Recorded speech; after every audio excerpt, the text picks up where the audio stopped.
Joining us tonight, no, is not.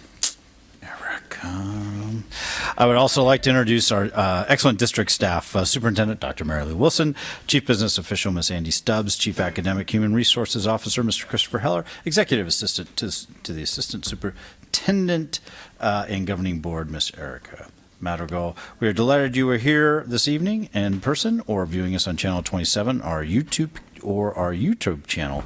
Copy of the board meeting video will also be available on our website, www.stunified.org. In connection with items A and B, the board received information and provided staff with direction. I am on to item number 5B, which is the flag salute. So people stand and join me in Pledge Allegiance. I pledge allegiance to the flag of the United States of America and to the republic for which it stands, one nation, under God, indivisible, with liberty and justice for all.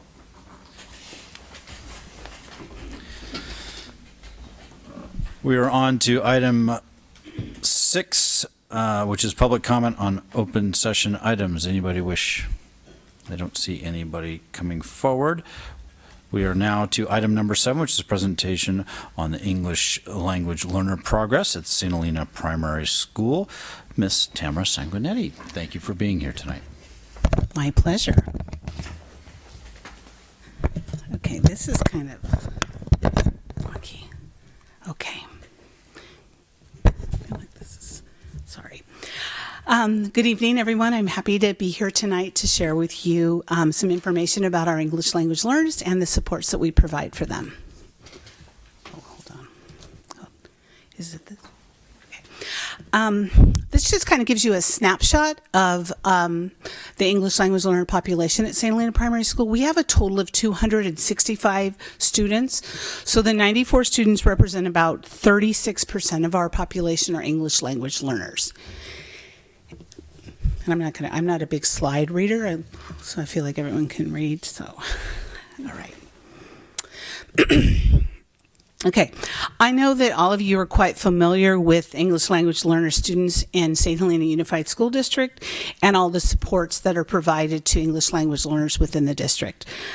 I wanted to remind you, just because of the population that I work with at the primary school, that research from Dr. Kenji Hakuda states that it takes approximately 3 to 5 years for students to gain oral proficiency and approximately 4 to 7 years to gain academic English proficiency. And considering that the oldest student in my school is 7, we have a lot of work to do. Okay, whoops, now I'm going to get mixed up here. Okay. Oh, and I also just wanted to say one other thing is that oftentimes, when we have young children entering school, they happen to be the oldest in their family. And so school is really the place where they hear language, English, sometimes for the first time, and sometimes school is the place where the only place where they hear English, and they go home to families that speak only Spanish. So it is really important that we're the English role models for those students. As you know, students who have been identified as English language learners take a yearly test to determine their level of English proficiency. That test is called the LCAP. The thing that you might not know is that any student that enters a California school for the first time within 30 days, they take the LCAP test as an initial Spanish speaker or other language.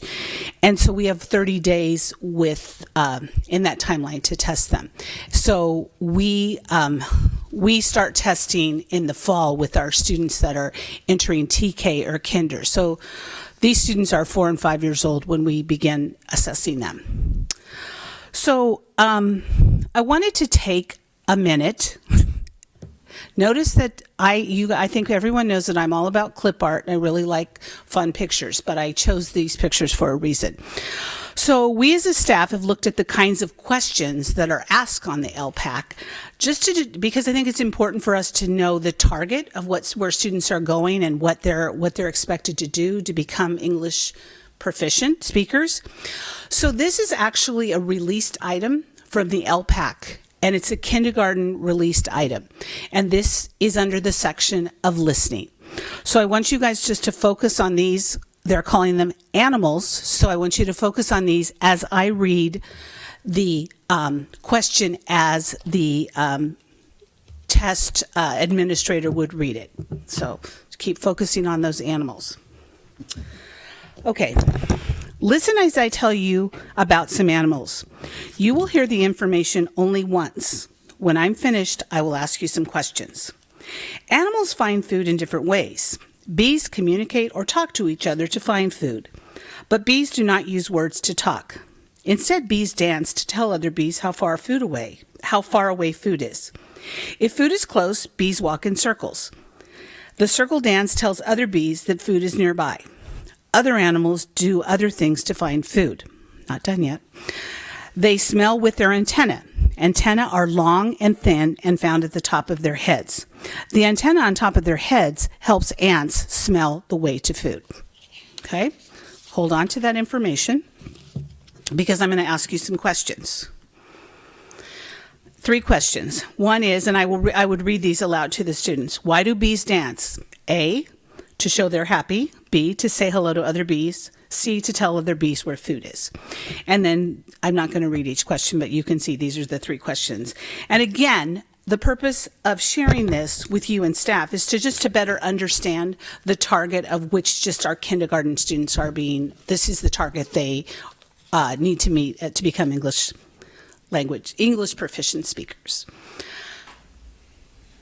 And this slide, as I was looking at it, it looks on 2018-19, it looks a little skimpy.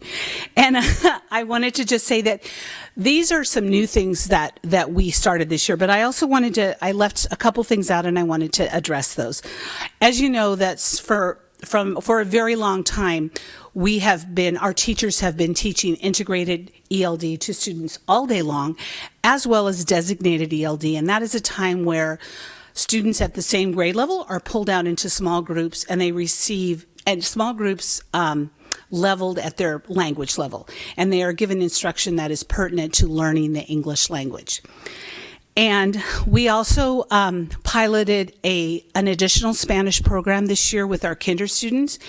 And Nadia Torres was the teacher. And so how that went is that if students were learning about bees, let's say, or the life cycle of a bee, then she would provide that instruction and some of that vocabulary using lots of pictures in Spanish. So it was just kind of a Spanish program that kind of enhanced what they were learning in English.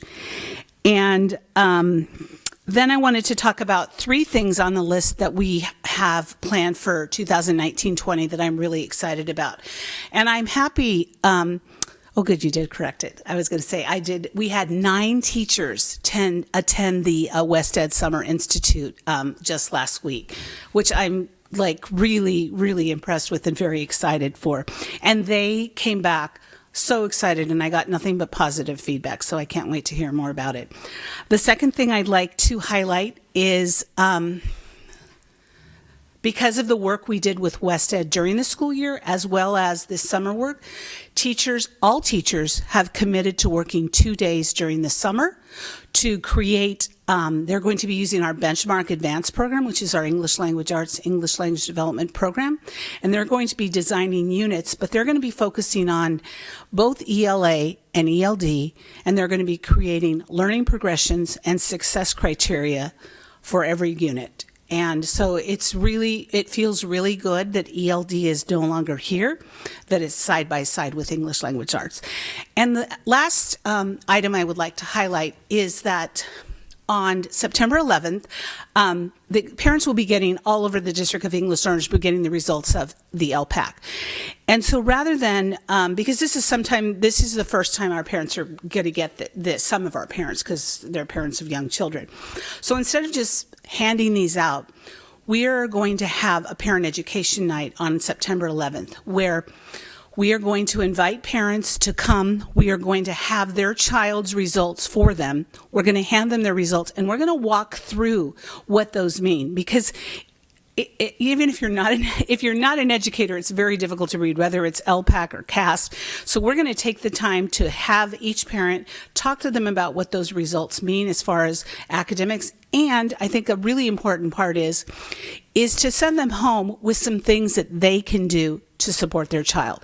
And, those things don't have to just be, if your parent doesn't speak English, you can still help them, because many concepts transfer from English to Spanish. For example, if you're telling a story and you read a story in Spanish, if you can tell us who the main characters are or what the setting is, those are all things that are helpful when kids are learning English. And so we're going to send parents home with some actual hands-on things that they can do with their children.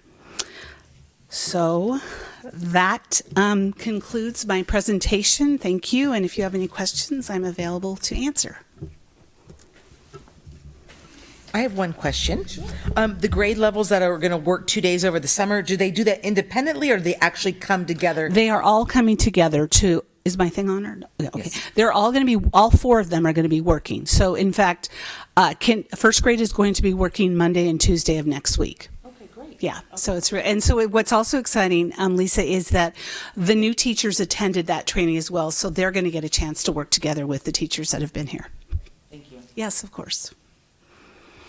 For the on your first slide, the reclassification. Yes. The 5 students, is that normally 5 students, or is that? You know what? That's a great question, Jeannie. And the reason it's only 5 students, because we kind of err there, and check me if I'm not correct, Mary, is that the state has not come up with some official criteria for redesignation for the younger students. And we would rather err on the side of keeping them a little bit longer in being able to receive English language development, just because of that timeline of how long it takes to learn English. So it really is normally about that many students. Okay. And actually, I actually was surprised to see 5 students in a good way, because Yeah. I didn't at that age, I didn't think there was going to be very Right. much reclassification at all. Right. So it was nice to see that. It was good. So Good. yeah, so you would say probably, That's 3, about 5 that's students yes, kind of a that year. would be Yeah. correct. Okay. Yes. Okay. Mhm. Great. Thank you. I just had one question. Sure. I think it was on the slide 2 with Dr. Kenji Hakuda. Uh-huh. It said, how you said it takes 3 to 5 years to develop.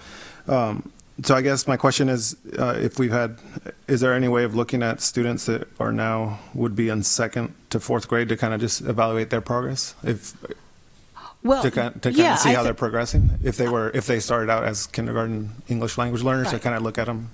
Yes. Done. I think that's what the LPAC actually does. We're going to be, and since, the LPAC is relatively new, as, we had the CELT beforehand, so we weren't really able to compare, but now that the LPAC is the test, we are going to be able to look at students over time, and we're going to be looking at them, not just like, what did they get on their LPAC score? We're going to be looking at it through the lens of listening, speaking, reading, and writing. And so we can really kind of do a laser-like focus. Are the kids making more progress in listening and speaking? Is writing the struggle for them? So we're going to be able to disaggregate that data to really see the growth they're making and the supports that they need. Oh, perfect. Thanks. And is that test then, is that administered throughout all grades then, where needed? It is. It's very time consuming. I think we had over 100, I believe, at the primary school, and those tests have to be administered one-on-one. And so it's really, I would say it's anywhere between 40 minutes to an hour per student to administer this test. Yeah. Yeah. Okay. And one last question. Oh, sure. Just, do you see the importance of preschool for all attendance in the students that are in this cohort? Yes, of course, and Julio and I have done some work and we've looked at that. I just think that the more exposure to English is obviously helpful to them. And so when they're able to have part of their day in the English environment, and of course it's the dream to have everyone bilingual. It really is. But in order for our kids to begin to learn to read, we have to build up their English proficiency skills as well.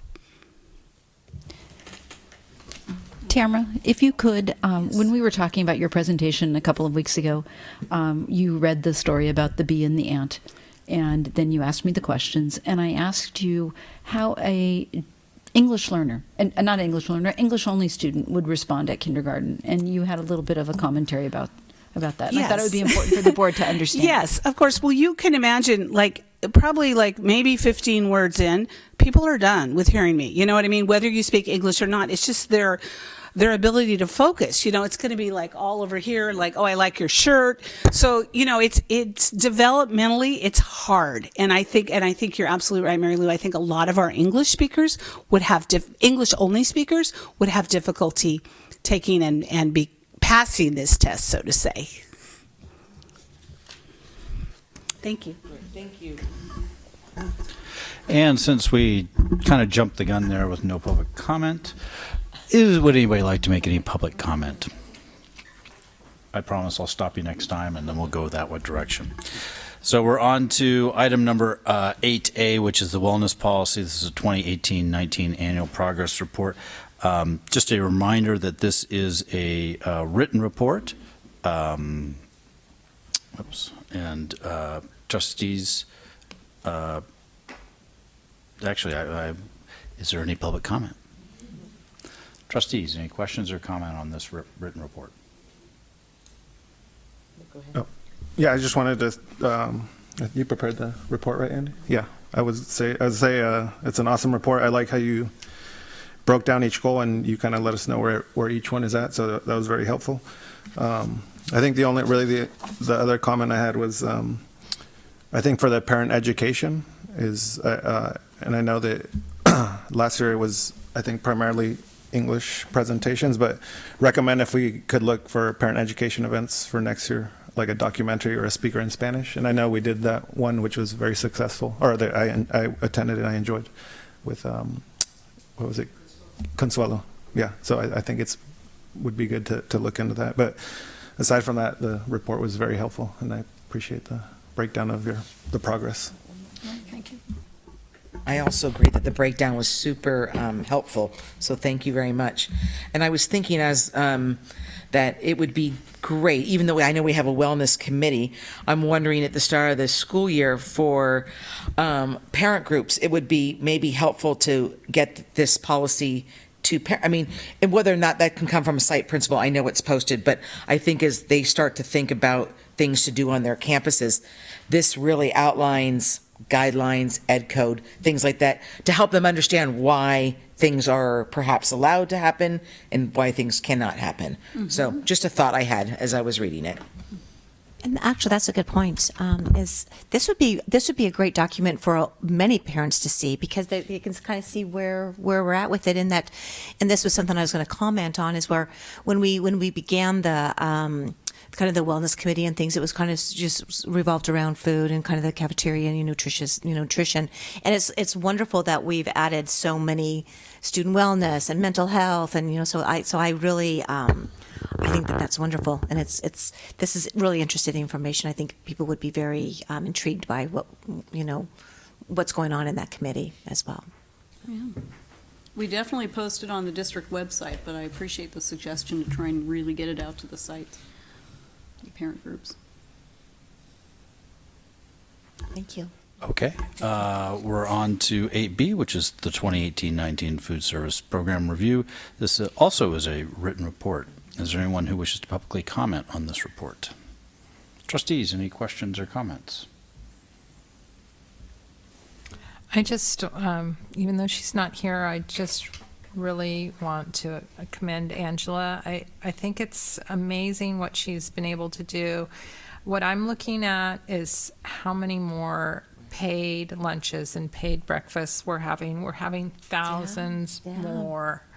And that is just a testament to the good work that she's doing for us. And she really needs a cheering section. So Thank you, Angela. Yes. And I like the way the report was laid out. I thought it was very informative as to where it was, and I liked the thought that, well, we also have 75 extra students, and so there was more thought put into just what the numbers are. These were kind of guesstimates as to where they came from. So I enjoyed that part of it. Right, and it's certainly concerning to see the free and reduced meals go down, decrease. I know that there's several reasons why that might be, and it's very understandable. But it's something that I hope that we continue to work on. But I also know that Angela and her staff are working diligently on that as far as getting parents to sign the paperwork and things. Right, So, and but I it's- think that's one of because her it's- opportunities, right? Yeah, exactly. agree. Thank you, Angela.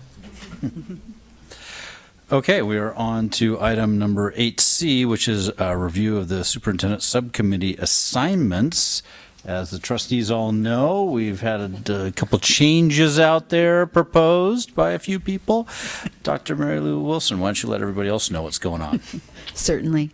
As a matter of practice, we have a number of superintendent subcommittees that meet regularly throughout the school year to involve our employees, our students, and our community in decision-making practices for different aspects of our district.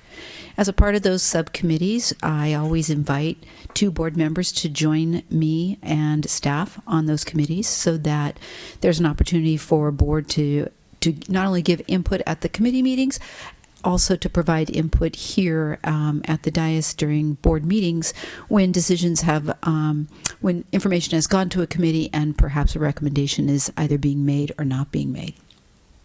As we have continued to move through the last 5 years, we have found that we can be a little more efficient. And so it's my recommendation that the Budget Committee and the Facilities Committee now become the Business Operations Committee.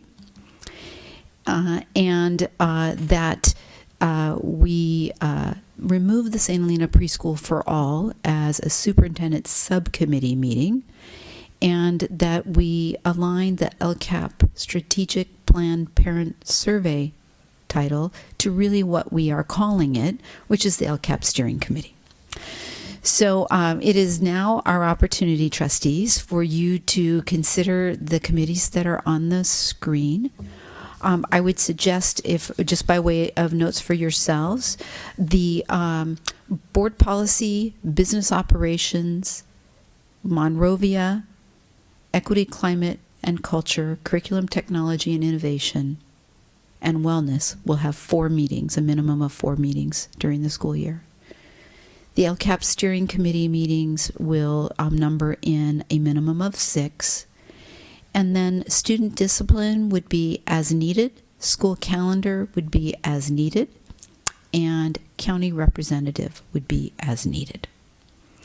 So President Conwell, if you could elicit volunteers, I would be happy to have our members join a new committee perhaps. And I'm happy to talk about the content of the committees if you have questions. So the very first committee is board policies. And since I have been on that forever and ever, I am going to step down from that and allow other people to get some experience. So currently, I think the easiest way to do is I'll ask who's on what committee, unless it's a new committee, if they wish to stay, and then that'll show us what kind of openings we have. If somebody would really like to be on a committee that they're not on, please speak up, okay? And then we'll Rochambeau for it, or we'll do whatever we need to do. So board policies, Trustee Haug. Would like to stay on board policy. Okay. I would like to stay on board policy.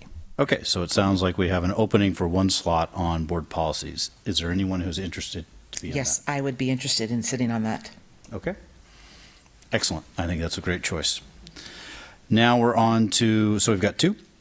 Now we're on to business operations. So this is going to comprise both budget and facilities. So it's new. So therefore, whoever would like to be on the new, let's find out who would like to be on the new business operations. Trustees. I'll stay on. I mean, I've been on the budget committee. I'm happy to stay on that, but I've also been on it for a while. So if somebody else would like to. I've been away from budget and facilities for a while. It might make a nice thing to revisit it, but if someone feels passionately, I won't stand in their way. Julia, Either way. are you in? Sure. Because I'm happy to step down if you want to. Oh. Yeah, yeah. Guess I'll do that. Okay, so Welcome. what I've heard then is business operations is Trustee Haug and Trustee Olguin. Is that correct? Yes, Julio, you're good with that? Other trustees, Okay. everybody's comfortable? Okay. I think that was a hard one. City Chambers Schools Monrovia Group currently Trustee Kerr and Olguin are on that. Anyone like to step down or would like to remain? I'd like to remain. I've been on it for the entire time, so I'm happy to step down if somebody else wants to be on it. I'll give it a try. Okay. So it sounds like it'll be Trustee Kerr and Trustee Pelosi. Excuse me. Oh, no. No, I'll stay on. Olguin Yeah. and Pelosi, sorry. I'm reading and saying something different. County Representative, I have been on it. I'm happy to stay on it. If somebody else would like it, they are more than welcome to have it. I'll do it. Okay? I'll do it. Yeah. All right. So Kerr will replace me as County Representative. Equity, Climate, Culture Committee, currently Trustee Olguin and Trustee Pelosi. I'd like to stay on that one as Yeah, well. I like that one as well, actually. Okay. Unless, All right. Yeah, unless I'm there's just- someone that's else fine. that- Okay. I'm just letting you guys Okay. know. That's fine. Right. Yeah. Okay. Okay. So we got Olguin and Pelosi. That's fine. Okay. All right. So now we're up to curriculum and technology and innovation. Currently, we have Trustee Olguin and Trustee Haug. I can step down off that one. And I can step down as well since I picked up something else. I would like to be a part of the curriculum, technology, and innovation. I would too. Okay. If So that's it'll be okay with you. it is okay Yes, with me. yes, but- okay, okay. so that'll be Conwell and Kerr will do that. Facilities is now gone. School calendar currently is Haug and Pelosi. Yes, I remember everybody chuckling when I raised my hand for that the last time. Are we meeting next year? Maybe, maybe not. We currently have a calendar for 1920 and 2021, so I'll go on. it's unlikely that you'll be meeting unless there's something that comes to the table. I mean, I can stay on it in that case. But I mean, I'll join you for two. I No, mean, I'm unless, just kidding. I'm kidding. Marianne, for what it. would you like to do? I can step down. No, If it's, someone wants it. Do you want it? I was kidding, but unless you do want to step down. then- No, I'd like to step down. I think I'm okay with that. Okay. All right. All right. So, Lisa, I'm just going to overrule you. I'm going to take the calendar Go right ahead. because you got too many things that are going to be really meeting. And Okay. that one, who Okay. knows? So that'll be Conwell and Olguin. Is that correct? Is that where you were? Sure. Okay. Yep. All right. And then now we are, let's see, I'm looking, now I'm student discipline, and that is currently me. Is there, And just to note, in the last 5 years, we've had one meeting. right. I mean, so I'm happy to stay on it unless somebody else would like it. I'll stay on it. Congratulations. Okay, all right. Now we're on to wellness, Trustee Haug and Pelosi. I love this committee. So Okay, I would, you'd like I to would- stay on. I will fight for it. Okay. All right, and Pelosi. I mean, I like it as well because it was only served on it for 1 year so far, so I'm happy to stay on it. Yeah. Okay. All right, and then lastly, LCAP, strategic plan and parents or, oh, wait a minute. LCAP steering committee, reading the wrong one. That's Trustee Olguin and Trustee Pelosi. I can. I like that one too, but I can you're step telling down me as I have well, a yeah. full plate already, so I would like It's- to. I yep. would like to serve on that committee. If- Okay, it's- Trustee it's up to- Kerr is on. All right, and Either way, I could step down as well if someone else wants it. the LCAP. Where are we now as far as balance?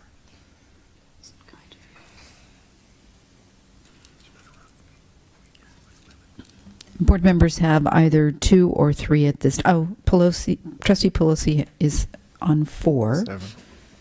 Mr. Olguin is on 4. Trustee Kerr, I believe, is on 3. I'm probably 2. Haug is currently on 3. 3, and Conwell is currently on 2. 3. 3.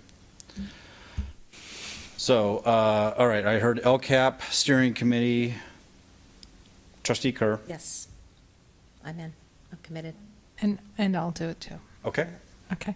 And trustee Haug. Are you okay? Yeah. Because I don't have No. to take it. Good. something out. We can trade I'm okay. I'll wait for wellness for next year. Okay, But- okay. Are you sure? Yeah. Okay. Or I can. No, it's okay. No, stay on. Okay. No, we're good. Okay. I'm good. Next year. All right. So May think I we've ask one completed that. question? So will we be getting a regular report on the St. Helena Preschool for All somewhere else? Because I do enjoy learning about what's happening there. Or do I just talk to Talk to me. Trustee Olguin outside of the capacity of the boardroom? We can make sure that you have a regular report. Okay, with great. regards to I just preschool love fall. learning about that program. Because so. I was actually thinking like maybe some kind of like a written quarterly report or something. Yeah. Okay. Thank you. So is there a majority of trustees would like to keep that information? So maybe what we could do would be to have it in, as you said, quarterly, but where we list the different schools. We could put a note from the communications. Right, so quarterly. Or superintendent report even. Could it go on? Well, we're just trying to Okay. segment it so we're not Okay. taking time. You want Just to a read writ- about it, you Or can it read might, Sure. or it might not even need to be quarterly. Maybe it's Yeah. just 2 times a year or something, Yeah. beginning and the end, or, Okay. something. Okay. Yeah. Yeah, thank you. I'm just trying to get it Yeah, so yeah, it's yeah, perfect. goes through that. And President Conwell and members of the trust of the board, as a reminder, this year, when we thanked all of our current members for participating in the committees, we asked them to be active in signing up for the new committees. The Sign Up Genius is on the board, on the district website, and we are asking for members of the public to let us know that they're interested in signing up. Erica will sign each of you up for your new committees, and once all of the calendar dates have been set, you'll receive calendar invites for the participation in those meetings. Thank you. Thank you. Thank you very much. Can't remember if we said this, but is there anyone who wishes to publicly comment on this horse trading that happened today? Nope. Okay. We are on to item 8D, which is the board review and discussion of district goals and priorities for 2019-2020 school year. Dr. Mary Lou Wilson, please. Yes, we are sitting in the month of June, and I recall that last year I talked to you about the district priorities a few months earlier, so I do apologize for not coming sooner with these district priorities. And at the same time, our LCAP work, our local control accountability plan work, and our 3 big district goals have continued to serve our district well. So a couple of things that I'm going to talk to you about tonight. Our current priorities, the California state priorities, which have not changed in 4 years, which is exciting. Any discussion and recommendations that I have for you. We do have currently 2 district priorities, Success for All, which is on the screen with the sub-bullets that define those, and Professional Excellence. Those have been with us since, I believe, June of 2014.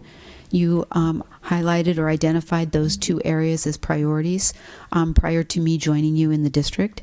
And one of the goals that we have had as a governing body is to stay the course and go deep, as opposed to spread thin and keep changing directions. And so over the course of the last 5 years, we have maintained those 2 district priorities. The work around the accountability plan has modified slightly in that we have those 3 big buckets of goals or strategies around conditions of learning, academic achievement, and engagement. And professional excellence and success for all do fall within both of those 3 areas. The state priorities, as I mentioned, have not changed. Having heard reports on our LCAP each month and looking at the LCAP that's on the agenda for tonight for your approval, that all of those priorities are addressed within our local control accountability plan. So it's my recommendation that for the 1920 school year, we stay the course and continue with Success for All and Professional Excellence. And we use the year's work, the collection of information, the voices from our students, from our parents, from our school community, and from you to feed our next steps and take us to what are our next priorities, and continue to align them with the local control accountability plan, such that when Mr. Heller is coming forward with a draft and a public hearing for the local control accountability plan next year in May of 2020, that we're also identifying district priorities that are in alignment with the LCAP. At this point, I would ask for discussion and any direction that you might give me. Is there anyone present who wishes to publicly comment? Trustees, any questions or comments?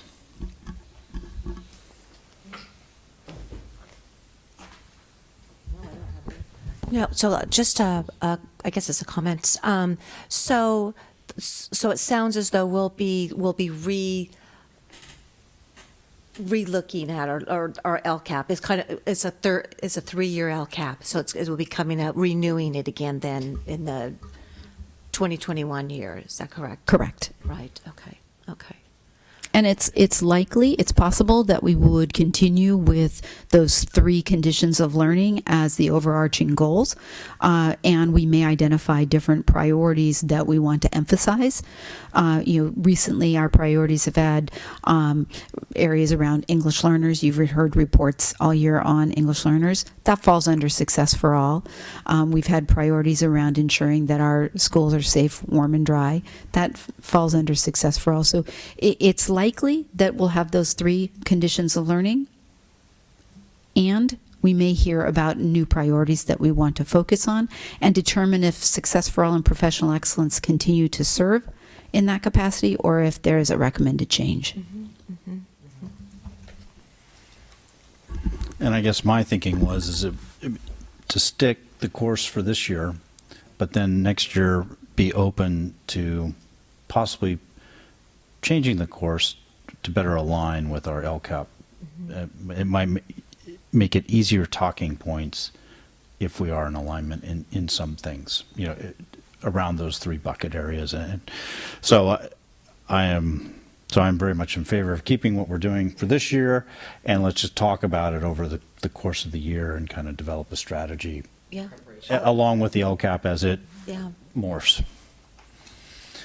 So I would agree. Okay. I would agree with that as well. I'm happy with that as well. Okay. Is there a motion to approve the district goals and priorities for the 2019-2020 school year as presented? I'll make a motion to approve. Is there a second? I'll second. All those in favor say aye. Aye. Motion carries. We are on to information and approval of the revision of board policies June 2018. Once again, Dr. Mary Lou Wilson, please. I'm having a lot of fun tonight. This is an opportunity to talk with the board. There were 3 policies that the committee reviewed earlier this week. One which we determined requires more review and will be presented at a later time, and that's the one right there in the middle, the personnel illness injury leave. So I won't be speaking about that one. The first policy is actually an AR, and that's around having to do with student admission. So this is truly for information for you tonight, and this further defines the admittance for transitional kindergarten and kindergarten. We're catching up with the process that is truly entrenched now in our schools around enrolling transitional kindergartners. And a huge thank you to Principal Sanguinetti. She had some requests and conducted some research in the Valley and identified that there's this wiggle space where if a student turns 5 after December 2nd, they may enroll in our TK class at any time. And both she and our current TK teacher have indicated that that causes some stress on the child and the school site and the classroom because they haven't been in class and suddenly they start TK in the middle of the year. So with some particular conditions, making sure that it's right for the child, making sure that we are not over-enrolled, looking at ensuring the facility is appropriate, we're recommending that we would potentially allow a child who will turn 5 later in December or January to start school at the beginning of the school year. And they would be a part of the school program for the entire school year and then benefit and be better prepared for kindergarten as they join the schools. Yeah.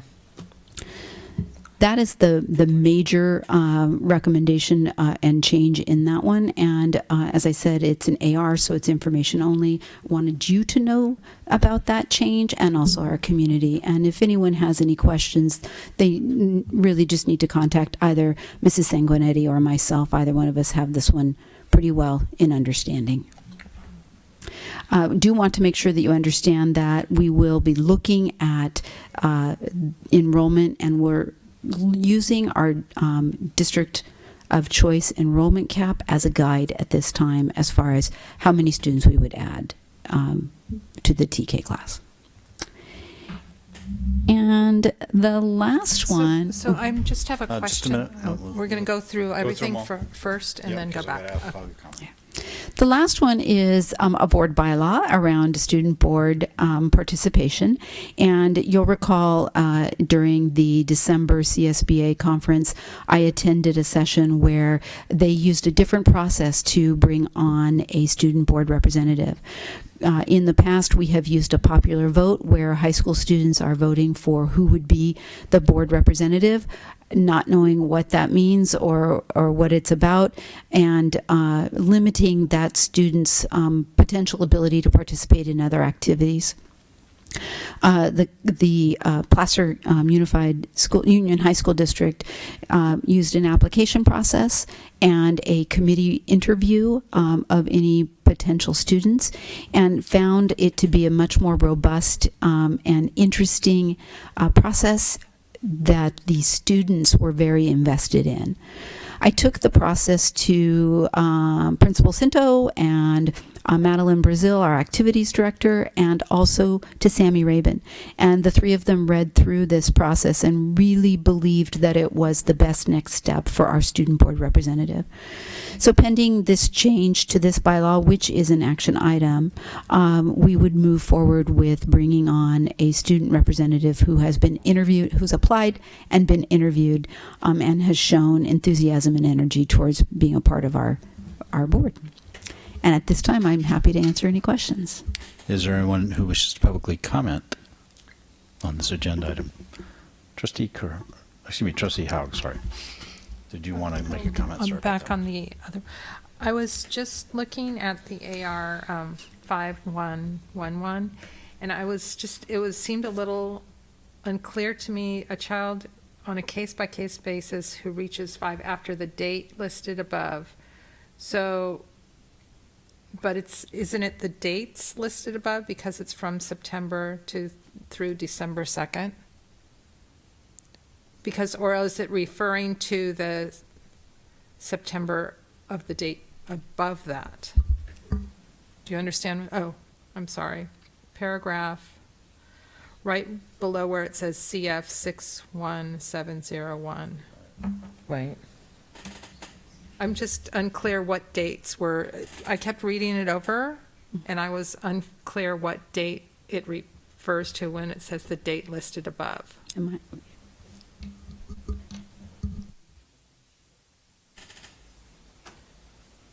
Both of the options say the date listed above.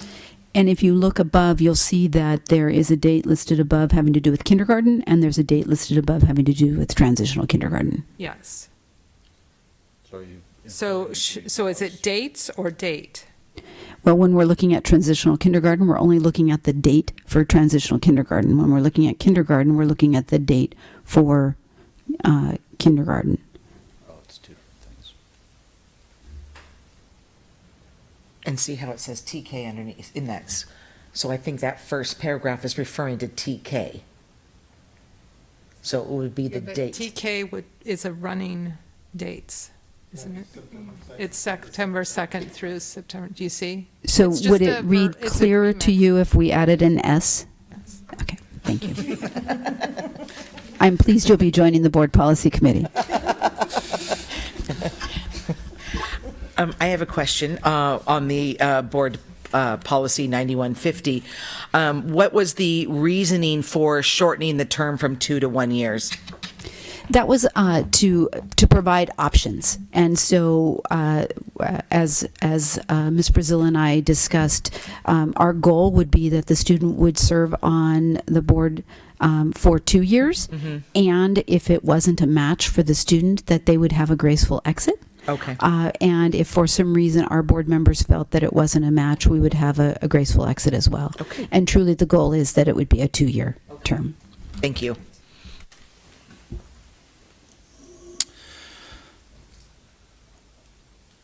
Is there a motion to approve? I'm sorry. I had one. I do apologize. I had one more note on the for the AR.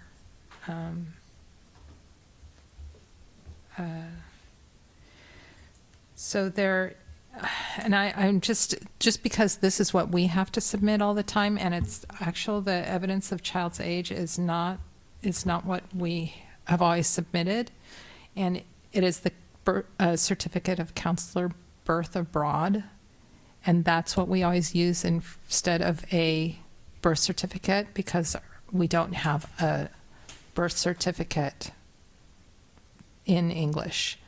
And I know that this is splitting hairs, but it is accepted as a birth certificate, but it's not a birth certificate. Does that make sense? So I think. Can you say the name again? Oh, it's a. I have it written in my notes. As this is. It's a counselor report of birth abroad.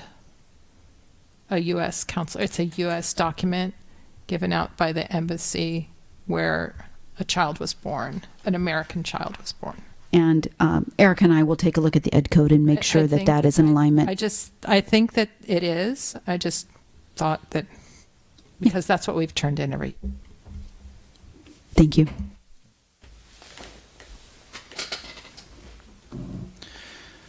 Is there a motion to approve Board Policy 9150 as presented? I'll make a motion to approve. Is there a second? I'll second. All those in favor say aye. Aye. Motion carries. We are on to item number 8F, which is review of revised enrollment and residency. Dr. Mary Lou Wilson, please. Are you growing weary of me? You may recall the board has done some heavy lifting this past year with board policies, administrative regulations, and moving forward with residency district of choice. And during that time, we asked legal counsel to take a look at our residency verification paperwork. And what you're seeing on the screen now is the recommended modifications, that we remove Category 1 in its entirety, and we add some of those pieces, the driver's license, to Category 2. So we'll still be looking for 4 proofs of residency. They will come out of just those 2 categories instead of 3 categories, and we will no longer require that the driver's license be one of them. It can be, but it does not have to be. And again, this is for information only, and any discussion you might desire. The point of sharing this with you tonight is to notify the board and the community of these changes. Is there any public comment on this agenda item? Trustees, any questions or comments? No. We're on to item number 9, student learning and achievement. Mr. Chris Heller, please, for a consideration of approval for the 2019-20 Local Control Accountability Plan, LCAP. Thank you, Dr. Wilson. Did you want to continue, or do you want me to take over? So, as part of the discussion earlier, you are aware this is the third year of our 3-year LCAP plan with the 3 overarching goals that have been mentioned. And as part of the process next year, staying the course with the district goals and vision, we want to take a look at where we stand mid-year and collect some more information to determine if these 3 goals would be appropriate. So I wanted to address that within my opening comments because while these 3 goals, 3 buckets we feel are appropriate and the actions are really what we're looking to do within those buckets, we want to make sure that it's aligned with everything that we're doing within the district. So focusing on tonight's plan, this plan was open for a public hearing in May and received input, and district staff took that input and took input from the Napa County Office of Education, as well as our Napa County SELPA to present tonight's final LCAP for your approval. If we do receive approval for the LCAP this evening, this will be forwarded on to the Napa County Board of Education for final final approval and implementation in July. So I would ask for your consideration of approval this evening. Is there anyone who wishes to publicly comment on this agenda item? Trustees, any questions on this agenda item? On page 133, no, I'm kidding. Lovely document. 133 pages, yes. Thank you, Mr. Heller, for the time spent on that. I know it's a big document, and know that it's appreciated and read. So I thank you for that. And thank you for once again, for the system of which spreading it out over the year. That makes it much more, Right. It keeps us up to date and it makes it a lot easier. With no other questions or comments? Okay. Is there a motion to approve the 2019-2020 Local Control Accountability Plan as presented? I'll make that motion. Is there a second? I'll second. All those in favor say aye. Aye. Motion's carried. I am on to item number B9B, which is consideration of approval of the 2019-20 federal addendum to the LCAP. Ms. Mary Ellen, please. They just like paperwork at the state and federal level. So with the LCAP comes a federal addendum. The LCAP, there's funding sources, local control funding formula. You have local funding, you have state funding, and you have federal funding. The federal addendum has to do with the federal funding, and it goes under titles. There are certain titles, and we get an amount of money based on free and reduced lunches, based on our number of ELs in the district, as well as at-risk students, our homeless, our foster. All of that allows us to get some federal dollars. It's not a lot of money, but it's money that we get into the district, and we have to document how we're utilizing that money. And it's called the federal addendum, and it goes in with the LCAP and the CON app. So for Title I, I'm not going to go through the whole thing. I just want you to know this is something that needs to come up to the board as an information item, and that it's going in with the LCAP. Title I is what we do with our dollars related to our free and reduced population, and those are our at-risk students. And we have some what they call principally directed programs. Our interventionists that we have at our primary and elementary level come out of that pool of dollars, as well as some of our after-school and summer programs. So that's Title I. Title II is professional development. Where do those dollars go? They go towards the MTSS. They go towards the West Ed. So again, they're not a lot of money, but it's money that we put towards these particular programs. Title III has to do with our ELs, and what are we doing for our newcomers? What are we doing that is in reference to making sure that we bring them up to par and that they are academically challenged and performing as well as their their EO or English only peers. Title IV has to do with How are we handling the whole child? Is there anything specifically we can do on and above for the whole child? Is there anything that we can do to make sure that our students are tech savvy and have digital literacy? Is there anything we can do to provide enrichment for students that do get the material and need to be challenged as far as enrichment?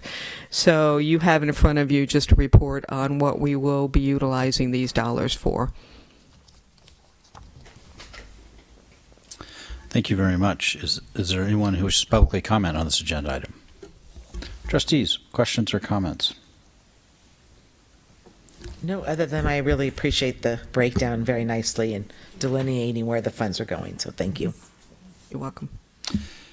Is there a motion to approve the 2019-2020 federal addendum to the Local Control Accountability Plan as presented? All motion to approve. Is there a second? I'll second. All those in favor say aye. Aye. Motion carries. Thank you. Thank you. And I You're noticed welcome. you're not sitting down. Oh. 9C, presentation on California Healthy Kids Survey data. Miss Mary Allen, thank you. Please.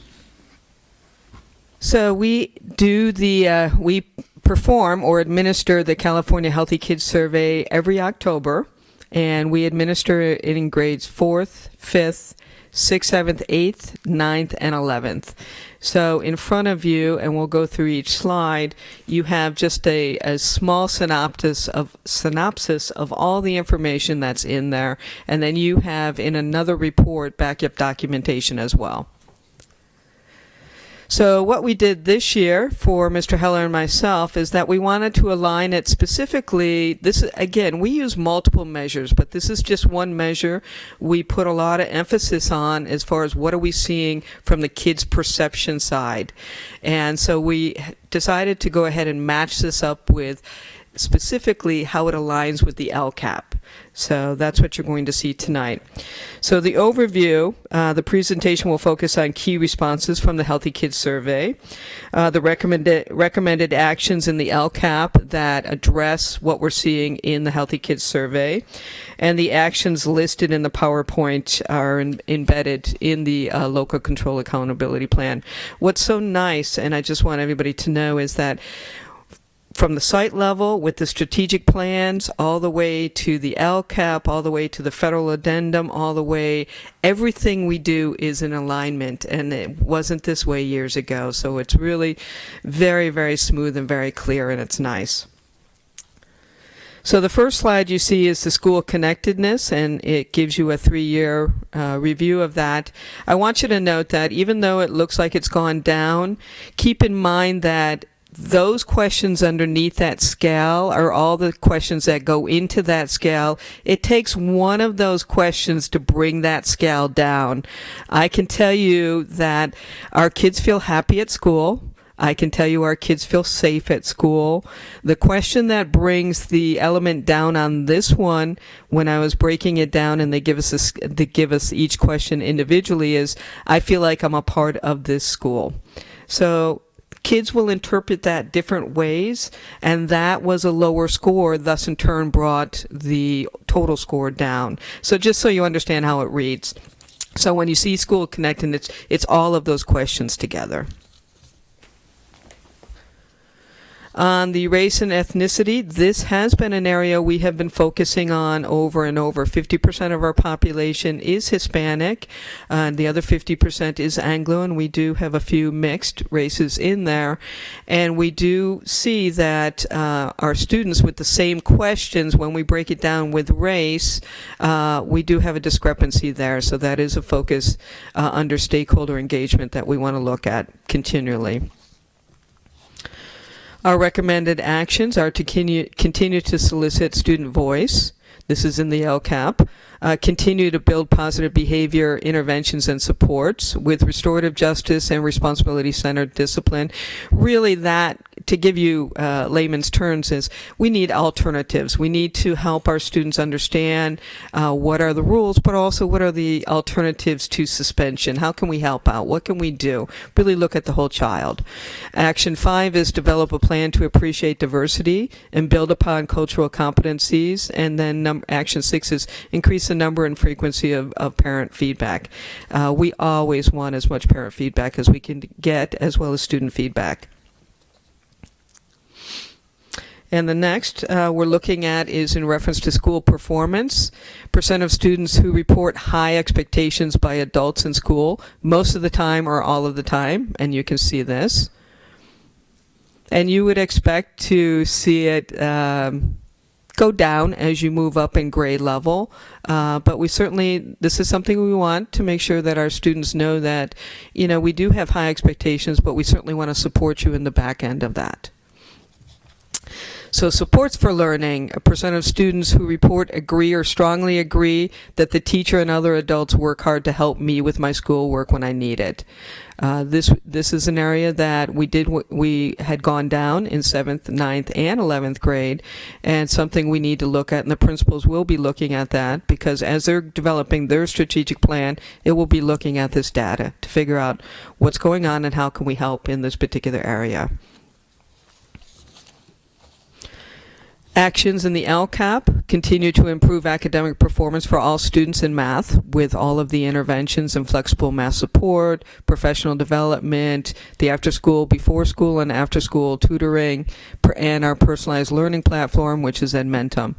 Action 2 is continue staff development for English language development, the instructional strategies that we've just had at RLS for the past 7 days. It's been great.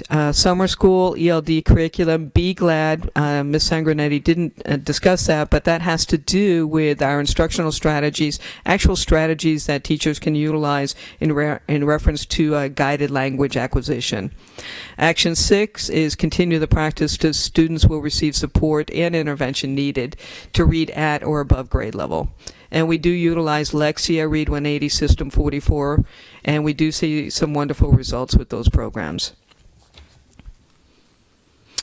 Next, I know this has been a topic of the Wellness Committee, as well as all of us related to suspensions and discipline and what's happening this year. So current e-cigarette use, you can see within the last 30 days for 7th graders. We didn't have any usage in 15, 16, and PR is just taking it up for 17, and now 18, you see that we're up. In reference to high school, you can see 9th and you can see 11th grade in reference to e-cigarettes. So again, we know this, we've seen it, and we are certainly addressing it. Youth who have experienced anxiety in middle school, this is holding steady for the most part. It's still not good. 44 out of 10 kids are experiencing, if I want to look at this, anxiety within the past 6 months. That's substantial. And it's impacting their learning. If you have something going on at home and you come to school, you just don't stop it at the door. It continues on. And you try to, as you get older, you're able to maneuver that. Kids aren't able to maneuver it like adults can. Youth who experience chronic sadness and hopelessness within the past months, to where they actually had 2 weeks or more of feeling just intense sadness and depression. We have seen this across the board in our 11th graders at the high school level. We're seeing that the higher we go in our grade levels, the more intense it gets for students when it comes to feeling really like they can't get out of it. And we know, and the old saying of just shake it off, or it's going to get better. Kids don't feel that. They're in the moment. They go day to day, and for 2 weeks or more to feel this way is why we have the counseling that we have. And our goals: continue professional development, TK8, with understanding, strength, and growth, and that's part of our multi-systems tiered system of support. Continue the counseling with our mental health agencies, and we have upped some of our counseling units at the school systems for next year, and I thank Andy and Mary Lou for working with us on doing that, because our students are certainly showing the need. We also have our new resource officer who's doing a fantastic job. who's providing some vaping education and tobacco education, and helping to create those positive culture, those positive relationships on helping kids make healthy choices. And then the multi-tier system of support. We now have an AVID MTSS and AVID tutor, which is going to be great because that provides another mechanism of support, academic support for a student that might be falling behind. Questions? Is there anyone publicly who wishes to? Nope. Trustees. It's not really a question. It's a comment about the resource officer, and just a little bit of feedback from the seniors that I had access to, and some juniors as well, is that it's a really positive, awesome thing happening on that campus. To the extent where I heard many seniors say, they wanted Officer Lupian to come to their graduation party. And the connection was there. They felt, this was a direct quote, that it was just another adult on campus who genuinely cared about their well-being. And I think that's an amazing thing. It actually kind of makes me a little teary-eyed, because even if they felt they didn't want to go to a teacher, or they just felt there was another person there that wasn't there to judge them, that was there to really look after them. So I think it's an awesome thing, and I wanted to share that with you as well. So she's a great addition. She's also being trained in DARE, which is the drug prevention program at the lower grades, and she'll be starting that within the 5th grade next year. great. So my comment was actually answered, because as I was looking through this, I did notice kind of the increase in anxiety and chronic sadness, and there was one in the other one with suicide and things that really was worrisome to me. And so what I was going to say was I really hope that we're able to encourage our children, our students to go, to use a mental health professional, and that we have enough spaces available for every student that needs some mental health. And that's pretty, that's pretty broad, but it sounds like this is what we're doing. So I very much appreciate that. And I just want to make sure that we're keeping track of these students as far as, they're coming to me, coming to a mental health person, where are they in 2 years if they're still with our, just, if they're young and still. So I'm rambling on, but I just want to say thank you for increasing the budget or the mental health professionals or whatever is happening. I want to say thank you, because it's something really needed. There's so much going out here all the time right now that I think probably a lot of school districts are feeling this as well, with a lot of increases as far as mental health issues. And I have to say, what we have going on in this district isn't in a lot of districts. So we are very fortunate to be able to have, first of all, the partnership and the capability of funding the services. So thank you to all of you as well. Thank you. Yeah, I kind of just wanted to agree with Trustee Kerr about the mental health, but just obviously putting the awareness to the kids and letting them know that it's okay to feel a certain way, which I think we're doing. And then obviously having the services that we can provide them has been excellent. So I appreciate that we're still continuing to put that under the light moving forward. Thank you for saying that so eloquently. I just couldn't get that out. So I also when you see some of this data, especially the 40% of feeling hopelessness and sadness, and the increase there really kind of scared me a little bit. But then when you look at the fact that at school, even though our numbers at school have dropped, it seems like they're happier at school than the 40%, because we have 68 and 69% of the students are connected at school, whereas that's a higher percentage than.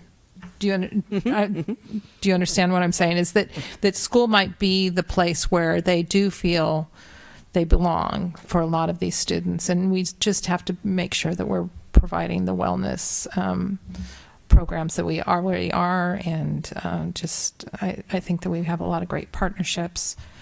But it is sad, and it worries me that many students feel hopeless. And Mary, you did mention that the site principals use this as they plan their own site LCAPs. Do the teachers get to see the results of that, or is it just a site principal that kind of uses that data? The site principal uses that data. It's not always, they don't always use a PowerPoint to show Right. to their staff. Okay. They have the capability of doing that. Okay. And I know in years past I have done that. Okay. But they do go through everything they're doing in their strategic plan, they go through with their staff. Okay. Now, it might not have the PowerPoint of the Healthy Kids behind it. Okay. Okay, thank you. And I like the report, not some of the numbers, of course, but what I did like was the tie-in to the LCAP of what we are doing about it. And that's a really nice, so you can say, oh, well, okay, we already have these initiatives and we're working on these things. So anyway, I was very pleased with having that extra bit of information. President Conwell, if I could ask Ms. Allen to go back to slide 12. And just to restate to all of you that those numbers are alarming, of course, and that's for 2 weeks or more. So it's possible that some of those numbers are a result of a child having, a couple of bad weeks, getting some support and moving on. That's not 40% for the entire school year. We do have lots of, as Mary talked about, lots of interventions in place to support our students. So I appreciate their honesty and authenticity in responding to these questions. Mm-hmm. Mm-hmm.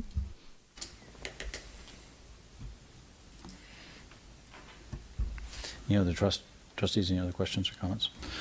Thank you very much. You're welcome. Of course, you don't have to go far for the next one, which is item D, consideration for approval of social science curriculum adoption for implementation in the 2019-2020 school year. Ms. Mary Allen, please.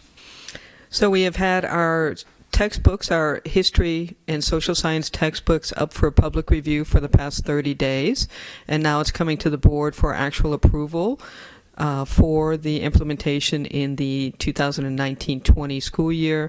I have samples of 6th grade history on the table back there, but the teachers are excited to go and ready to get the training and implement this, and I do think they've selected a really nice curriculum. And we have not had any public comment, negative or positively. Positive. Is there anyone present who wishes to publicly comment on this agenda item? See, no one wanted to comment on it. Yeah. Trustees, any comments, questions? Nope.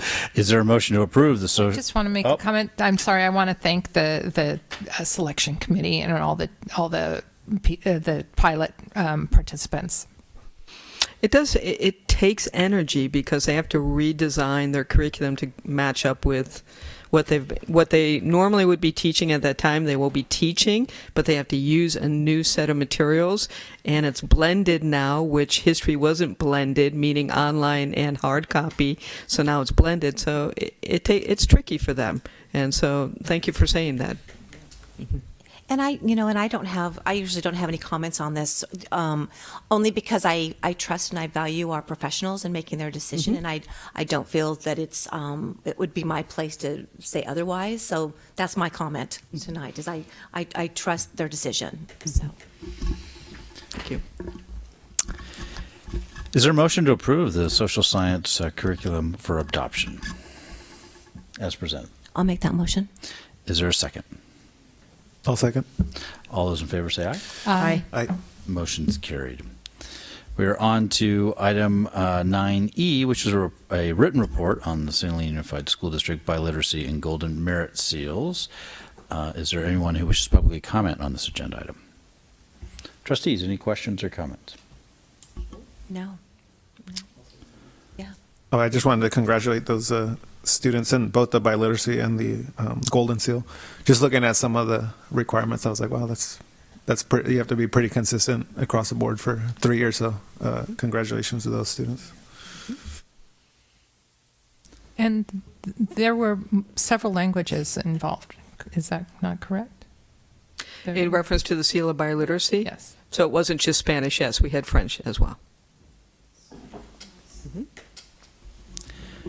Next is item F, which is a report on the Salem Unified School District Program Improvement Review, PIR. Ms. Mary Allen, please. So this is, again, another requirement coming from the state, and rightfully so. You know, we have our new California Accountability Dashboard, and it has color-coded indicators. And if we have indicators that are in the orange or red, we need to address those when it comes to specifically special ed. So this has to do with special ed. We had a couple of areas that were in the orange and red, and one had to do with suspension. I don't know if, Erica, if you... Yeah. Well, you have the report. One has to do with suspension. And what happens is we did have a lot more suspensions this year having to do with vaping. And even though a student is special ed, they're usual dual, meaning that they're an English learner and special ed, or they're in several categories, student categories. And our special ed population, we have 112 students. And when you look at that, it's not just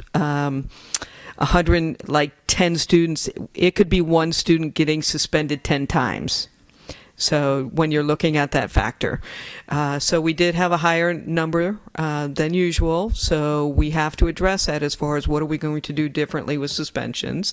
And the other part that we had to show what are we going to do has to do with academics for English and math for our special ed.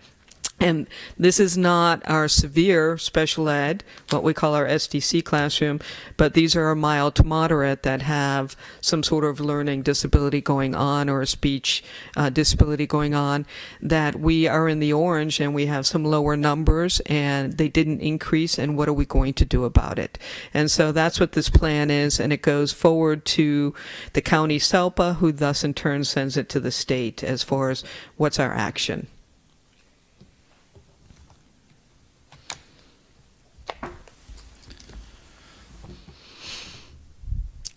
And this is an information item. Right. Mm-hmm.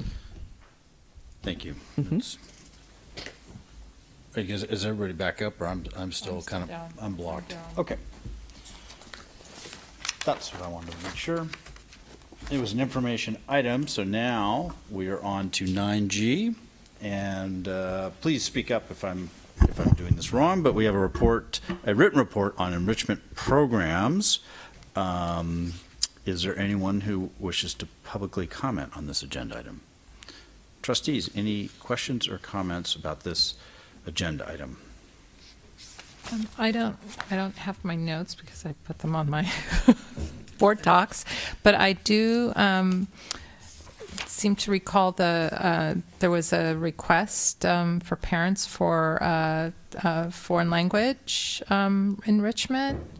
And we also have, that's a concern of many parents. Are we offering foreign language after school programs for enrichment, or? Not that I know of.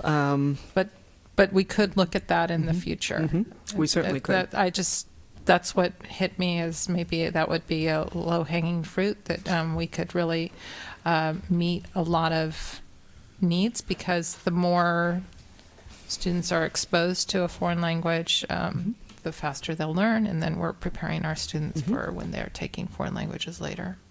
I know that the Parks and Rec actually have been doing a really good job this year, a great job actually, and Tamara and Tanya feel the same way. We've had a really good relationship with them this year, and they've been doing recommendations. They've been doing surveys of the parents, and if they have the capability of providing that, we absolutely will look at that to provide. I know they want cooking, dance, sports, a little bit of everything, so we'll see what we can provide. But we do have that new position starting next year, the B STEAM, the bilingual STEAM, and really excited with the candidate that we have employed.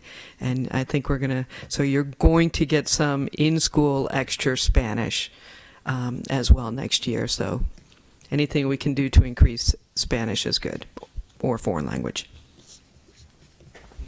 Oh, I was just gonna say in the survey, I think the highest ones were language and cooking. So I think I agree. I mean, if we could add. I agree with you. But it was interesting because the synopsis was parents want to see more cooking, dance, and sports. But if you look at the breakdown, it actually is language and cooking. So it's just, and I realize that maybe the Parks and Rec Department doesn't feel like that's something that's their area, but I do think it's worth noting because it's actually, that would be the correct order, not the order that it's presented in the synopsis. I think the synopsis has a typo error. If you look at the one line, it doesn't really have a subject.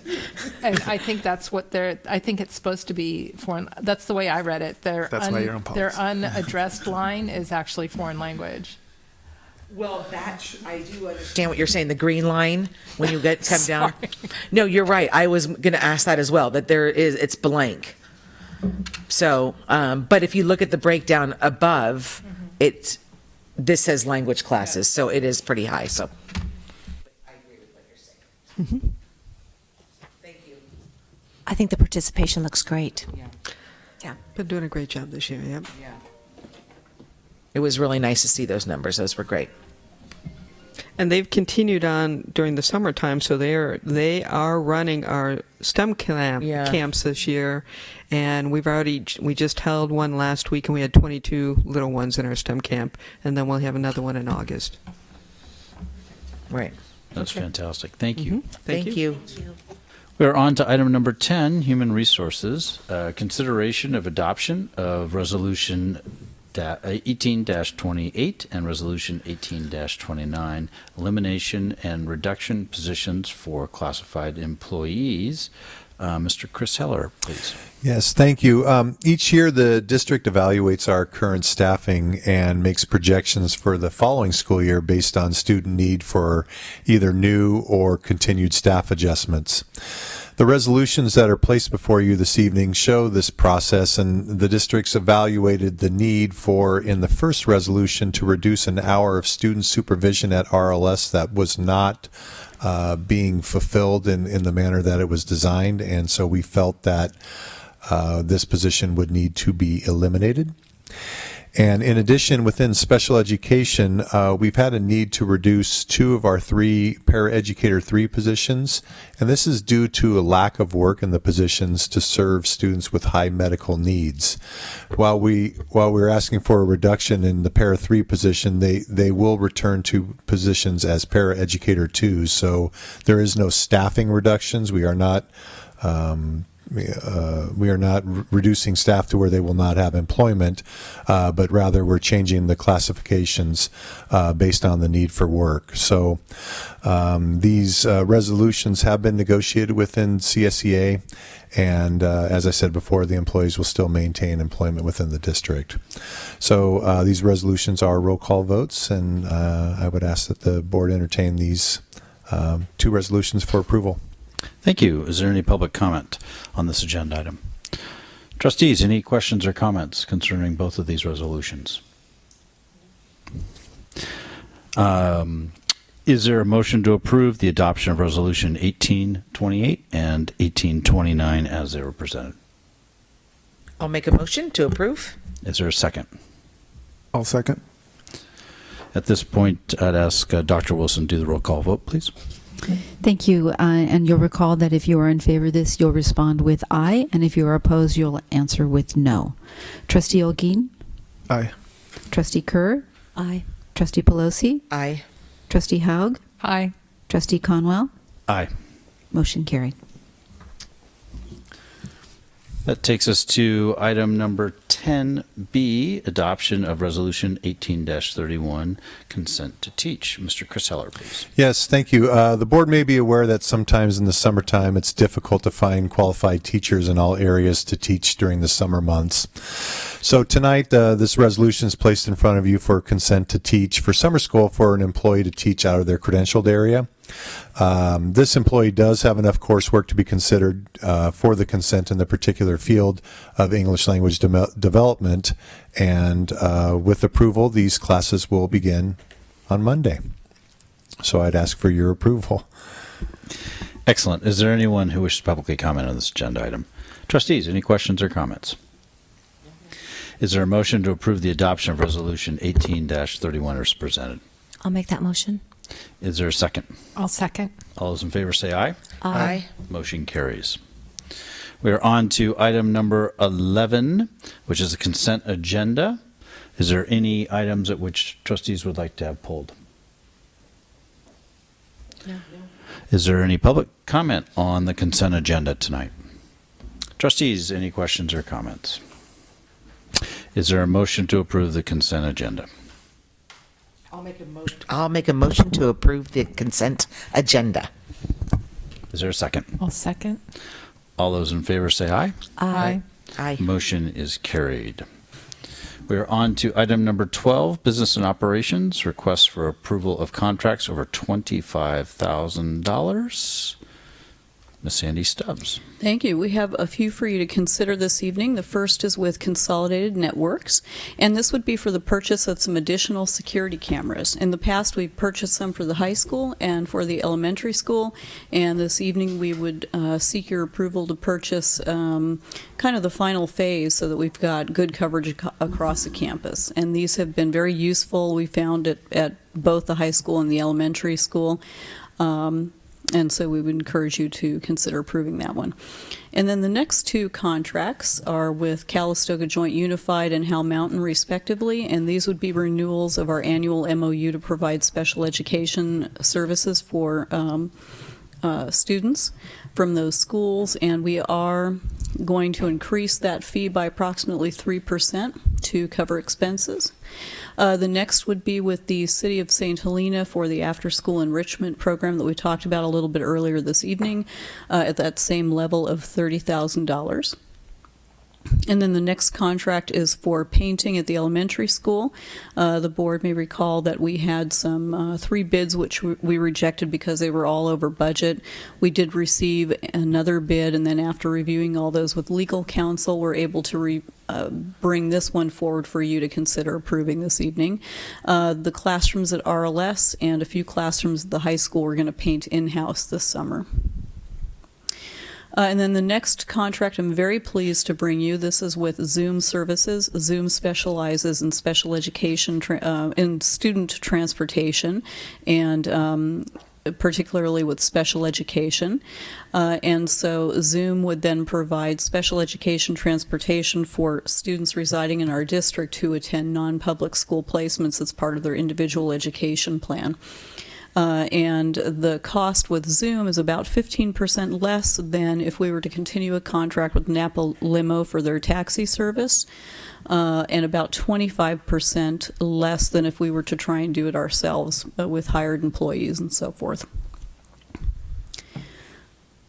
And then the next would be with Up Valley Family Centers. We also talked about those services, the counseling services, a little bit this evening. And we're increasing services next year and increasing the budget. Part of that is to make sure that we can serve as many students that need it. And then additionally, we are supporting Up Valley and increasing their rates a little bit to make them more competitive for what they're paying their counselors. And however, we are not paying for parent education directly through Up Valley anymore. We're going to continue our parent education series, but do it in a different manner. And so the net increase is $2,000 compared with where we budgeted this year for a new not-to-exceed amount of the $112,000. And so with that, I would ask the board to consider approval of all these contracts over $25,000. Is there any public comment on this agenda item? Trustees, any questions or comments concerning these agenda items? Just congratulations on the Zoom, because I know that was one we were after, and I think that's great. So congratulations on that. They're all very worthy, but that's one just wanted to note. Thank you. Is there a motion to approve contracts over $25,000 as presented tonight? I'll make that motion. Is there a second? I'll second. All those in favor say aye. Aye. Motion's carried. We are on to item 12B, which is approval to file notice of completion for the St. Helena High School press box project. It gives me a great deal of pleasure to bring this notice of completion to the board for consideration of approval this evening for the press box. I believe that outside of the punch list and scope of work, we just have one or two small items to complete, notably adding a bracket to mount a speaker. But other than that, everything is done, and it was a great outcome with that project. And so I would recommend that the board consider approval. Is there anyone who wishes to publicly comment on that agenda item? Trustees, any questions or comments? No. Is there a motion to grant approval to file notice of completion for the St. Helena High School press box as presented? I'll make that motion. Is there a second? I'll second. All those in favor say aye. Aye. Motion's carried. We are on to 12C, which is approve the purchase of play equipment for St. Helena Primary School through the Miracle Recreation and Schoolscapes Incorporated. Ms. Andy Stubbs, please. Thank you. And the facility committee, let's see, which way am I pointing over here? There we go. Gave consensus support for moving forward with a budget of $260,000 for play structure equipment replacement at the primary school. And that would be replacing the small structure for our students who are in TK. And this is a picture of what that will look like with also the artificial turf underneath. And those would be the color selections. And then this would be a mock-up of the large structure that we would be replacing for students in kindergarten and above, ages 5 through 12. So you can see some of the different features. And we did go through quite an extensive review process with stakeholders at the primary school. We sought input from parents and from community members. And then in addition, before I turn it over to Tamara to come and tell us a little bit about that process, we have also, based on input from the school community, determined that it would be an appropriate time to remove the sandbox and then instead replace that area with some outdoor musical instruments that you can see here, and then also a sand and water table. And so at this point, if it pleasures the board, I'm going to turn it over to Tamara to tell us a little bit about the process. Sure. I think we saved the best for last. This is so exciting, and I'm ever so grateful for your consideration of this. So the process I felt really good. I developed I didn't bring them tonight, but I developed these two poster boards with renderings of the different ideas, the different colors. So I presented it to the certificated staff, the classified staff. I specifically sought input from the PE teacher who requested that we have more upper body kind of activities, and from my school site council and PTG, and overwhelmingly parents were really interested in having more shade. So you can see that this has quite a bit of shade in it. And as far as the sandbox goes, it's pretty messy there, and sand just is everywhere. And so when I was speaking with North Bay Insurance, that they said we were the one of two schools in practically the state of California that still had a sandbox. So I think this is going to be really great. And I consulted with our music teacher to kind of think about some instruments that kids could play, and then the sand and water table. And I also wanted to say that I spent a little extra time also with our special education staff, particularly our speech therapist and our resource teacher. And some of the things that they suggested were, making sure that we have access, but also something that I'm really excited about is a communication board. And if you go back, Andy, to the big structure there, do you see the little square structure? There's nothing really in it. It's kind of open. It's like a picture frame. That's going to be what we're going to use as a communication board. First, we have a lot of students that come to the primary school have speech and language challenges. And so we have an amazing speech therapist, Melissa Wilson, who's going to really utilize that to help kids communicate with each other that are not able to communicate verbally. So she has lots of pictures that kids can use to be able to talk about sharing, or just different kind of language supports for our kids. So I'm really, really excited about that. And the other thing is I laid out catalogs, and there were just like hundreds of Post-its from people that were looking for different things. And I think that these renderings really capture the input that both parents and staff had as far as things that they thought would be great for our students.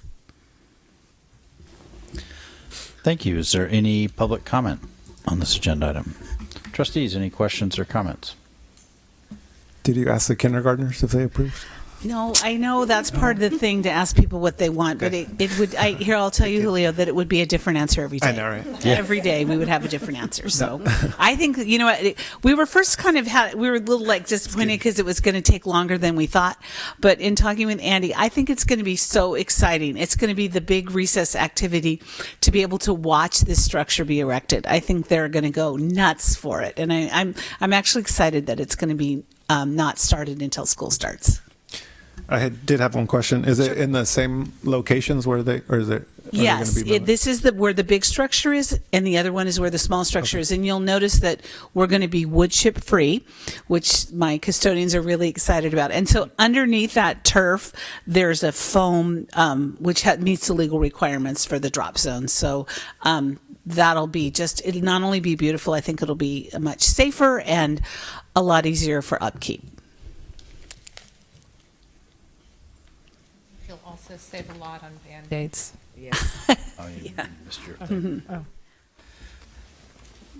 Any other questions? I'm really excited about it. I love it. And I know that on the facilities committee, they were very excited as well. They're looking forward to the new playground structure being set up there. And it's so it sounds like it's going to start then during school. During the school year. I think we then? said maybe was it August 5th, Andy, that they said that maybe it was like August 11th, maybe like a little bit before school started, they were going to start the demolition. I don't remember if that was correct. Yes, I think around August 5th for the demolition, but I think we won't have it completed until maybe a week after school starts, Yes. is my estimate at this point. Yeah, that's good. Well, and I also say that the facilities committee, the group, was very surprised and pleasantly surprised with the cost of it as well. So we're all kind of really, this is great. So it's, it's warranted. As a warranty, and so we're a good playground structure for another 20 years, 15, 20 years. So Right. it's a great investment. I think we've had this one about 20 years. Yeah, exactly.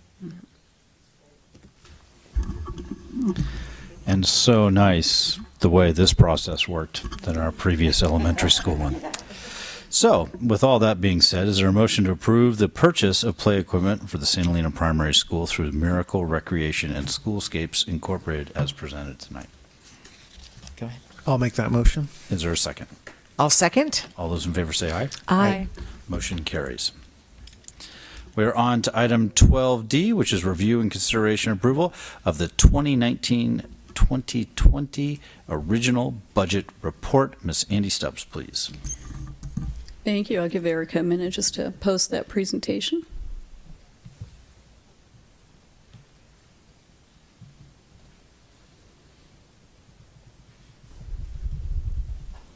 I believe the full budget report was 213 pages.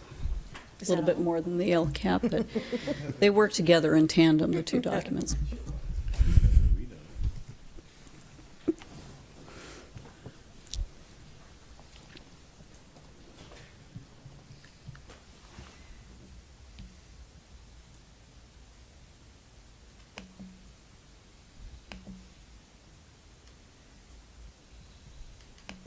You move the neck to the neck, thanks.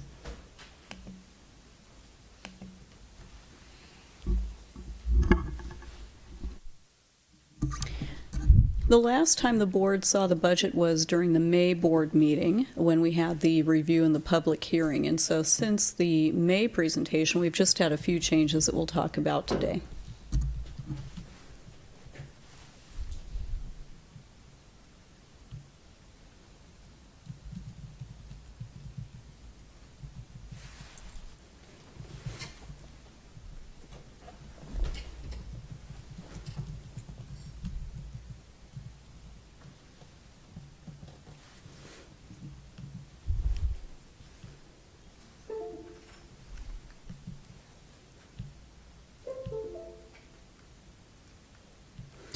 And so this slide is the multi-year projection from the 2019-20 original budget that was presented to the board on May 9th when we had the public hearing. And so you can see that we have, in the pink, we've got a surplus to the fund balance in those amounts shown, about $25,000 in 1920, $364,000 in 2021, and so forth. And then if we compare that with the multi-year projection in the June packet that you will be considering for approval this evening, we see those numbers change a little bit. They decrease a little bit. Still in the same ballpark of a surplus in each of those years. And one of the reasons that the surplus is not very high in 1920 is because we have included in our expenditures $643,000 for the retirement incentive as a one-time lump sum payment to avoid 7.5% interest on those. And so we would have, of course, a much larger surplus in 1920. And then also about $175,000 more by way of a surplus in 2021 because we utilized some funding from Fund 17 in 1920 in order to make sure we had a balanced budget given that large one-time payment. So we had a few changes since the May revise, and I've highlighted some of those here for you. With regard to revenue, I'm pleased to report that we did receive some additional special education revenue. And then I did talk a little bit about how I increased the transfer in from Fund 17 to offset the cost of that one-time retirement incentive so that we could have a balanced budget next year. So it went to up to 175 from 150. And then with regard to expenses, in reviewing our anticipated enrollment, and this varies quite a bit as we move towards the beginning of the school year, I did have to increase our special education budgets by $100,000. And then with Chris, we reviewed the LCAP and identified some professional development expenses that we wanted to add to the LCAP, and so the budget reflects those, and those total about $15,000. And then with the governor's proposed budget in May, they have reduced the employer contribution to STRS from 17.10% to 16.70%.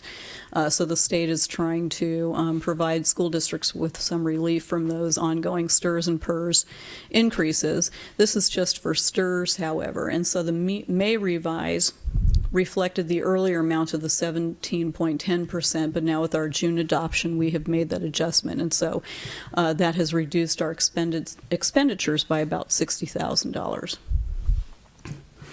And so the reason that you see some changes in this multi-year projection compared with May then is the net result of the highlighted items that I shared with you, and then a few smaller budget transfers here and there.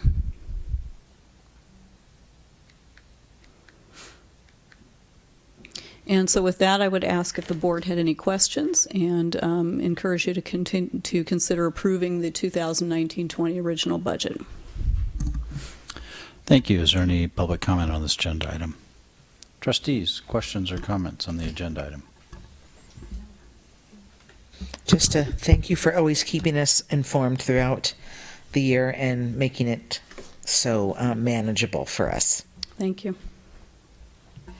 It really makes a difference seeing it as often as we see it now. Yeah, it really does. Because before it was a surprise when it would come, and now it's much more, things are as we expect, and as we're voting things through, it's nice to see those instantly reflected, or almost instantly reflected into our budget, so it's nice. Any other comments, trustees? Is there a motion to approve the 2019-2020 original budget as presented? I'll make that motion. Is there a second? I'll second. All those in favor say aye. Aye. Aye. Motion carries. We are on to item number 13, and I believe 13C is the superintendent's report. Dr. Mary Lou Wilson, please. It is my opportunity to share with you a few highlights. Earlier, you had an opportunity to look at the food services report, and it's just with such joy and pleasure that I report to you that we are offering, again, a free breakfast daily to any students under the age of 18 here at the high school cafeteria from 9:30 to 10 and at the public library from 10:45 to 11:15. And wait, are you ready? 8 days 446 breakfasts have been served. So exciting. It's really a great opportunity to see some of our football players after practice downstairs. And Letty, our cafeteria worker, is just thrilled to serve food and watch students eat. And so whether it's football or at the library or whomever it is, we have served 446 meals in 8 days. It's pretty exciting. Also, another celebration. Last night, many of us attended an AXA event. AXA is the Association for School Administrators, where our very own Mary Allen, seen on the screen right now, was recognized as an AXA Administrator of the Year for Region 4.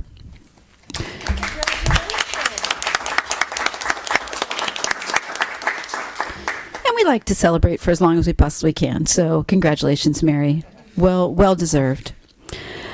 Also, at the beginning of this school year, Erica noticed that there was a lot of enrolling occurring at the very last moment, and it impacted the schools, it impacted students and parents. And so this year, she is gathering together a registration fair on Wednesday, August 7th from 5 until 7:30, so in the evening, to accommodate our community. Vintage Hall will become a registration fair location, and so parents from any of the schools can come to Vintage Hall to register their children. In addition, the site principals are working with their staff to identify other days where they can add some extended hours. So again, to accommodate our community and make sure that everyone's able to complete registration before the first day of school so we don't have students waiting to get into class. I want to say a huge celebration with regards to our seniors. Principal Cinto wrote in his report that approximately $360,000 were awarded in local scholarships. That is because of this community and their attention to our students and ensuring that they move on to college and are successful. I also wanted to mention that I know all of us have heard about potential PG&E outages over the course of the summer months and into, typically September, October, maybe even to November. And I wanted to assure the board and our community that we are talking about it, we're paying attention. We have a process that involves communication with executive cabinet, our principals, to determine on a site-by-site basis whether or not schools need to be closed. Our goal, you know me, is always to have school open. And if it's a safety and security issue, then of course we will notify families using our Blackboard system that schools would be closed if in fact we had to.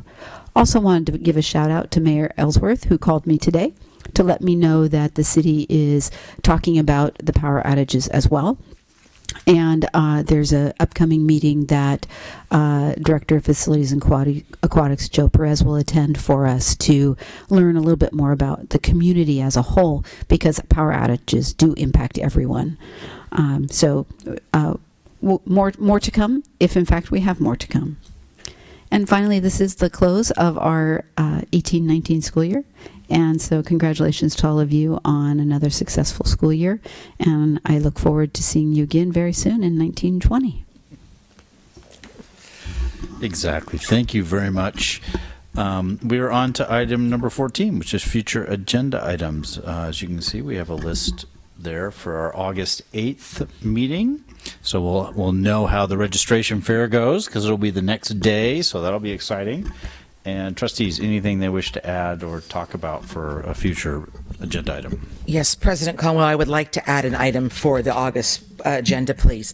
If we could have I guess we would want to just call it a discussion on recognizing the LGBTQ community in the month of June with perhaps a symbolic flying of the flag. I know that that's something that's been happening through our valley, so I was hoping we could add that to the agenda, please. Okay. Sorry about that. Okay, so just so I understand what would you like before I find out if we have a majority of trustees to be? So you wish in August that we discuss of creating and passing a resolution to. For the past June? Or well, I guess now, future? because by the time we get, it would be for the future, for June of 2020, since we're going to miss it this month. Right. Okay. So if that's the case, can we start a discussion on it Certainly. to be prepared for the following June, which would be June 20th, as to whatever kind of as something to be looked at, possibly. Sure. I mean, Yeah. I'm just trying to give I don't want, because I just don't want our, well, we'll just leave it. I don't want to get too far down that just Okay. because it's quick for us to do something that's not due until June. Sure. of Okay. Next year, and I would like to have it fit into our governance calendar to Okay. a time that would be appropriate, provided I have 2 other board members who are interested in seeing something like that being done. I'm interested. I'm also interested. I was at the city council meeting where they had that, and actually our own high school students presented at that. Okay. Well, maybe we can figure out a way also to have the students involved through their organization. I mean, kind of as a Through GSA, yes. right. So They'd be happy to be involved. right. So maybe Yeah. we should. So does that make sense? Questions at all, Sue? If I could simply confirm that sometime in the 1920 school year, prior to June of 2020, the board is requesting that we bring forward a discussion and a potential resolution that would honor LGBTQ students and humans during the month of June.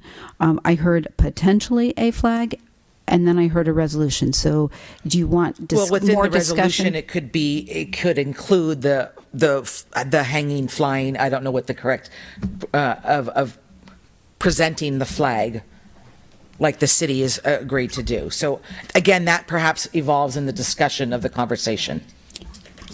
So maybe we make it more of a agenda item to talk about it. We would hopefully invite in the students to come and give us their proposal, their idea, and then be able to work to create something for the next year's June. I'd be happy with that. Whatever it turns out to be. Exactly. That I would just like to start the process and Yeah, I think this might be a 2-part series where there's the conversation and direction around what the resolution would look like, and then we would bring back that resolution at a following meeting. I can live with that. And because we do have board policy on the American flag, I may take this initially to the board policy committee to take a look at that aspect of board policy. okay. Thank you. Great. Okay, thank you. Anyone else have a agenda item or anything they wish to bring up? That brings us to item number 15, adjournment. Is there a motion to adjourn? I'll make a motion to adjourn. Is there a second? I'll second. All those in favor say aye. Aye. Motion's carried. Thank you.